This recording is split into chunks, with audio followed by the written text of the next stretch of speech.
भव्य मंदिर का निर्माण हो चुका है। उस भव्य मंदिर में भगवान राम की प्राण प्रतिष्ठा होने जा रही है।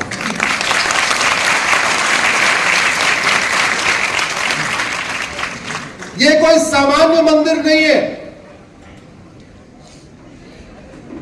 500 वर्षों में लाखों जो हमारे पूर्वज जिन्होंने अपना बलिदान किया उस मंदिर के लिए, दुनिया में कोई एक मंदिर बताइए जिसके लिए लाखों लोगों ने बलिदान किया हो। कोई एक मंदिर बताइए जिसके लिए 500 साल तक संघर्ष चला हो। यह हमारे लिए मंदिर से बहुत आगे है। इसलिए कुछ लोग कहते हैं प्राण प्रतिष्ठा हो रही है, मैं तो कह रहा हूं 22 जनवरी को राम राज्य स्थापना हो रही है।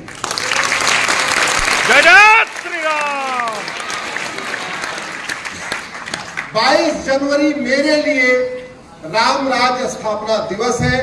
और राम राज्य स्थापना का मतलब ये हुआ धर्म की जय हो। जोर से बोलिए, राम राज्य का मतलब है धर्म की जय हो। अधर्म का नाश हो। प्राणियों में सद्भावना हो। विश्व का कल्याण हो। इसलिए मैं पूरे देश में घूम घूम के कह रहा हूं, सड़क खूब बन गए, हाईवे खूब बन गए, एयरपोर्ट खूब बन गए। अब अगले 5 साल तक ऐसे ऐसे कानून बनाइए जिससे धर्म की जय हो। ऐसे कठोर कानून बनाइए जिससे अधर्म का नाश हो। ऐसी शिक्षा व्यवस्था स्थापित करिए जिससे प्राणियों में सद्भावना हो। ऐसी नीतियां लागू करिए, ऐसी व्यापार व्यवस्था लागू करिए जिससे विश्व का कल्याण हो। और हम आपको बता रहे हैं कि पिछले 10 साल के अंदर 1,500 अंग्रेजी कानूनों को वर्तमान सरकार ने खत्म कर दिया, जिसके सदस्य आदरणीय सेठी जी। मैं धन्यवाद देना चाहूंगा प्रधानमंत्री मोदी जी को। पिछले 10 साल में 1,500 कानून खत्म कर दिए उन्होंने, लेकिन करना अभी बहुत कुछ बाकी है।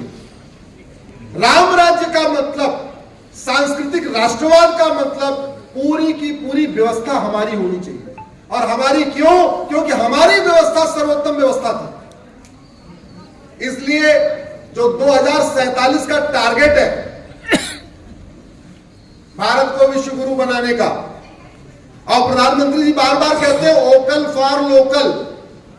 वोकल फॉर लोकल का मतलब क्या? हर जगह वोकल फॉर लोकल। न गुलामी का नाम हो, न गुलामी के निशान हो, न गुलामी की परंपरा हो, न गुलामी की कुरीतियां हो, न गुलामी की कुप्रथाएं हो, न गुलामी की पुलिस व्यवस्था, न गुलामी की न्यायिक व्यवस्था, न गुलामी की प्रशासनिक व्यवस्था। सब कुछ भारत का, सब कुछ भारतीय हो। राम राज्य का मतलब न कोई दुखी, न कोई दरिद्र, न छुआछूत, सब लोग समान। उसके लिए नियम कानून बनाना पड़ेगा, वर्तमान शिक्षा व्यवस्था को बदलना पड़ेगा, वर्तमान न्यायिक व्यवस्था को बदलना पड़ेगा, वर्तमान प्रशासनिक व्यवस्था को भी बदलना पड़ेगा। उस पर भी काम हो रहा है। राम राज्य स्थापित करने के लिए रामायण में लिखा है उत्तरकांड में, नए दरिद्र को दुखी नहीं ना, नहीं को अबुद्ध न लक्षण ही ना। कोई दरिद्र नहीं है, कोई दुखी नहीं है। राम राज्य स्थापित करने के लिए सब नर करई परस्पर प्रीति चलई स्वधर्म निरश्रुत नीति। सब लोग परस्पर प्रीति करते हैं और संविधान का प्रियम्बल भी यही कहता है, फ्रेटर्निटी, यूनिटी, नेशनल इंटीग्रेशन। अगर आप रामचरितमानस के उत्तरकांड को पढ़िए और संविधान को पढ़िए तो कई बार तो ऐसा लगता है संविधान में बहुत सारे जो आर्टिकल है उत्तरकांड से लिए गए। हम नहीं पढ़ते, अलग बात है, हम कैम्ब्रिज वाले चश्मे से पढ़ते हैं या ऑक्सफोर्ड वाले चश्मे से पढ़ते हैं, इसलिए हमको समझ में नहीं आता है लिया कहां से गए।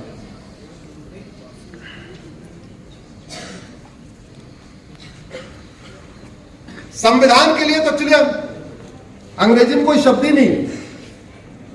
संविधान मतलब संविधान है, कोई अंग्रेजी में इसका शब्द नहीं है। कॉन्स्टिट्यूशन का मतलब विधान होता है, कॉन्स्टिट्यूशन का मतलब संविधान नहीं होता। लेकिन चूंकि हमारे पास अंग्रेजी में शब्द नहीं, तो हमने उसको संविधान मान लिया, कॉन्स्टिट्यूशन को। जैसे धर्म के लिए अंग्रेजी में कोई शब्द नहीं है, तो हमने धीरे धीरे रिलीजन को धर्म मान लिया।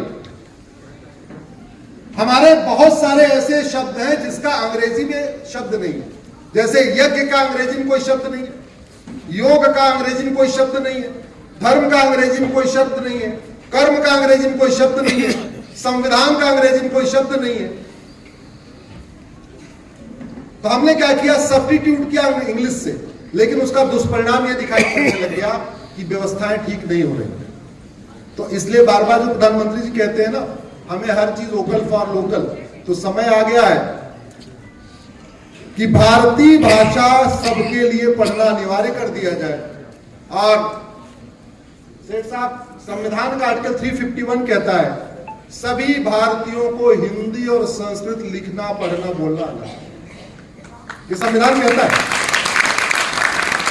भारत की संस्कृति को बचाना है तो संस्कृति भाषा का ज्ञान आवश्यक है, और संस्कृति भाषा का ज्ञान आवश्यक है, उसके लिए आवश्यक है कि संस्कृत को सिलेबस में डाल दिया जाए। कई बार मैं सोचता हूं, ये हिंदी पढ़ाते हैं तो हिंदी में प्राइवेट किताब क्यों पढ़ाते हैं? रामचरितमानस हिंदी में है कि नहीं? रामचरितमानस कोई रिलीजियस बुक नहीं है, रामचरितमानस एक धार्मिक किताब है। अंतर ध्यान रखिएगा, भारत धर्म निरपेक्ष नहीं है, भारत पंथ निरपेक्ष है, भारत धर्म निरपेक्ष नहीं है, बल्कि भारत एक धार्मिक राष्ट्र है। अगर भारत धर्म निरपेक्ष होता तो सुप्रीम कोर्ट के जज की कुर्सियों पे यतो धर्मस्ततो जय क्यों लिखा रहता? सुप्रीम कोर्ट के जज जिस कुर्सी पे बैठते हैं उस पे लिखा रहता है यतो धर्मस्ततो जय, जहां धर्म होगा वहां जय होगी। अरे भैया, संविधान का इंटरप्रिटेशन करने वाले यतो धर्मस्ततो जय की कुर्सी पे बैठे हुए, और हम कह रहे हैं भारत धर्मनिरपेक्ष है। ऐसे कैसे हो गए?